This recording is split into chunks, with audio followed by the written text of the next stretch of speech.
Minute बैठिए। दो हाथ संक्षिप्त में थोड़ा अपना परिचय देगी। अब कैसे बाबा इनको मिला, बाबा से कैसे ये प्यार अनुभव करती है और कैसे अपनी सेवाएं भी करती है। बस शॉर्ट है, 5 मिनट। ठीक है। ओम शांति। बोलो। वैसे तो बहुत सारे अनुभव है बाबा के, लंबी लिस्ट बन सकती है, लेकिन एक अनुभव, ये जो स्थान आप यहाँ पे आए हैं ना, इसका रियल अनुभव सुनाना चाहूँगी। 2-2.5 साल पहले ना मेरी पता नहीं अवस्था बहुत ख़राब हो गई थी। जैसे ही मैंने बॉलीवुड में एंटर किया, 4 साल तो हो गए, लेकिन 2.5-3 साल पहले बहुत अवस्था ख़राब हो गई थी। पता नहीं, ऐसे ही घर में सोई रहती थी। काम के लिए फ़ोन आता था तो भी मना कर देती थी। मुरली तो सुनती थी लेकिन समझ में कुछ नहीं आता था। मतलब बाबा से इतना पावरफुल कनेक्शन था पहले, बट अचानक से जैसे टूट गया हो। याद करती थी लेकिन नहीं हो पा रहा था। फिर बाबा के सामने बैठ गई एक दिन, बहुत रोई। मैंने बोला मुझे कुछ समझ में नहीं आ रहा है, क्या हो रहा है। आप तो जानी जाननहार हो ना, आपको सब समझ में आता है, आप तो कुछ करो। तो उस दिन रात, मतलब उस वक्त जून मास चल रहा था मम्मा का, तो मैं सो गई थी और रात को जैसे मैंने नोटिस किया कि मतलब मेरा बॉडी नीचे है, लेकिन मम्मा जो है जगदम्बा सरस्वती है ना, तो जैसे उठा के ऊपर लेके गए मतलब।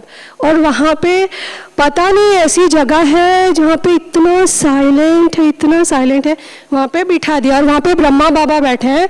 बाबा बच्ची को देखो, ऐसा करके मुझे बिठा दिया। और ब्रह्मा बाबा ने जैसे मेरे सर पे हाथ रखा, और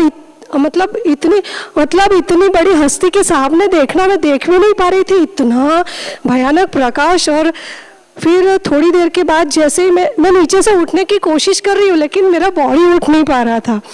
और उसके बाद मतलब मैं यहाँ पे आना चाहती थी, मतलब माउंट आबू आना चाहती थी, लेकिन आ नहीं पा रही थी। कुछ शायद इविल सोल का इफेक्ट होगा उस वक्त, इसलिए। पर जैसे ही बाबा ने दृष्टि दी, शांतिवन के एक भाई का फ़ोन आया मेरे पे कि बहन जी आप कितना टाइम हो गया, आप आए ही नहीं हैं बाबा को मिलने, अचानक से ही। मतलब तो मैंने बोला कि आप आ जाओ। मैंने बोला भैया कोई प्लानिंग नहीं, कुछ नहीं, बहन जी आप आ जाओ। जैसे ही मैंने शांतिवन में पैर रखा और एकदम हल्का मेरा बॉडी पूरा। और उसके बाद मतलब खाना पीना भी खा रही थी लेकिन टेस्ट नहीं आ रहा था उस वक्त। वो जैसे ही मैंने ब्रेकफास्ट किया, टेस्ट आने लगा। और फिर रतन मोहिनी दादी से मिलने को मुझे लेके गए। तो मैं इनकी दृष्टि की बात करती हूँ, उनकी दृष्टि कितनी पावरफुल होती है। तो दादी ने मेरे को 10 मिनट दृष्टि दी। पहले तो पूछा कहाँ से आए हो, तो मैंने मेरे स्टेट का नाम लिया। एक बार बोला, 2 बार बोले, नहीं कहाँ से आए हो तुम। फिर उनको मतलब पता होगा ना मेरी रियलिटी, मैं कहाँ से आई हूँ, मुझे हमको तो जो दिखता है हम वही बोलते हैं। बोले नहीं आप कहीं और से हो, ऐसा बोले। फिर मुझे दृष्टि दी, और जब से मैंने उनकी दृष्टि ली और मैं घर पे गई, और उसके बाद से मेरा वापस चालू होने लगा। और जैसे मैंने ये जो मम्मा का बोला आपको, तो मैंने मेरी मम्मी को फ़ोन किया था कि मम्मी ऐसे मम्मा मेरे को ऊपर लेके जाती है, और फिर ये सब क्या था, मतलब समझ में नहीं आती ना कुछ बातें। तो मम्मी बोली आज का वरदान पढ़ो आप। वरदान में मैंने बोला आप ही बोल दो, एक तो वैसे भी मुरली समझ में नहीं आती। तो मम्मी ने बोला कि बाबा ने आज वरदान में ये बोला है कि जो बच्चों पे कुछ ऐसा इफेक्ट हो जाता है, तो मैं अपने दूतों को भेजता हूँ ताकि उस बच्चों को, मेरे बच्चों को पूरा मैं क्लीन कर सकूं। और तब मुझे समझ में आया, अच्छा तो मम्मा इसीलिए मुझे लेके गई। और बॉलीवुड का भी काफ़ी एक्सपीरियंस है, कई कई जगहों पे मैं ऐसी अटक गई थी, लेकिन खुद ब्रह्मा बाबा एकदम यंग लड़के के रूप में जाके बड़े बड़े अफसरों से, बाद में उन लोगों ने मुझे बोला आपके डैडी आए थे और आपके, लेकिन मुझे तो पता था कि मेरे डैडी गांव में है। जब वहाँ पे मेरे फोटोज़, मेरे स्क्रीन, मोबाइल की स्क्रीन पे फ़ोटो होता है ब्रह्मा बाबा का, हमेशा रहता है।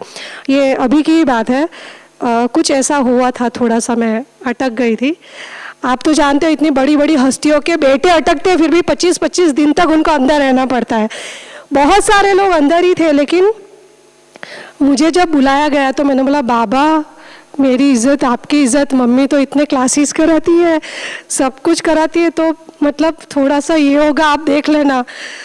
तो जैसे मुझे एक ही फ़ोन आया, मैं मिलने गई तो वो बोले आपके पापा आके बोल के गए हैं कि ये मेरी बच्ची है, कहीं पे भी किसी भी चीज़ में इसका नाम नहीं आना चाहिए, ये बहुत क्लीन है, ठीक है। तो वो अफसर ने बोला कि हमको ऊपर जवाब देना पड़ता है भाई साहब, मतलब हमको ऊपर जवाब देना पड़ता है।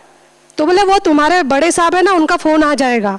और विदिन 2 मिनट के बाद उनको तुरंत फ़ोन आया और उन्होंने बोला कि वो जो पल्लवी पाटिल नाम की लड़की आएगी ना, उसको किसी में भी इन्वॉल्व नहीं करना है। तो मुझे पता था मेरे पापा पिछले 10 दिन से गांव में हैं और मैं कंफ्यूज हो गई कि ये बोल रहे मेरे पापा आए थे। और जैसे ही मेरा फ़ोन बजा तो फ़ोन मैंने कट किया क्योंकि मैं बिजी थी उनसे बात करने में। फ़ोन कट किया तो उसने बोला आपके पापा धोती भी पहनते हैं क्या? मतलब वो ब्रह्मा बाबा की फ़ोटो धोती वाली थी ना मेरे फ़ोटो में, मतलब मोबाइल में फ़ोटो। बोले आपके पापा धोती भी पहनते हैं? कल तो ऐसे मतलब टक्सीडो वक्सीडो पहन के आए थे। मैं शॉक, मतलब ऐसे ऐसे अनुभव है। और तो ये जो जगह की बात करती हूँ ना, जिस जगह पे आप जैसे ही पैर रखते हो, मधुबन में कोई भी जगह, मतलब बाबा की शांतिवन हो, पांडव भवन हो, तो आपकी आधे से ज़्यादा परेशानियाँ जैसे ही पैर रखते हो वहीं पे दूर हो जाती है। और दूसरी बात कहूँगी कि मैं जो भी जहाँ काम करती हूँ, लेकिन क्लासेस हर क्लासेस में सुनती हूँ, क्योंकि जितने भी क्लासेस आते हैं कोई भी क्लासेस में से ऐसी कोई पॉइंट आपको मिल जाती है जो बहुत काम करती है। तो आप कहीं भी रहे, घर पे वहाँ पे जाने के बाद भी क्लासेस कंटिन्यू सुने। तो ओम शांति।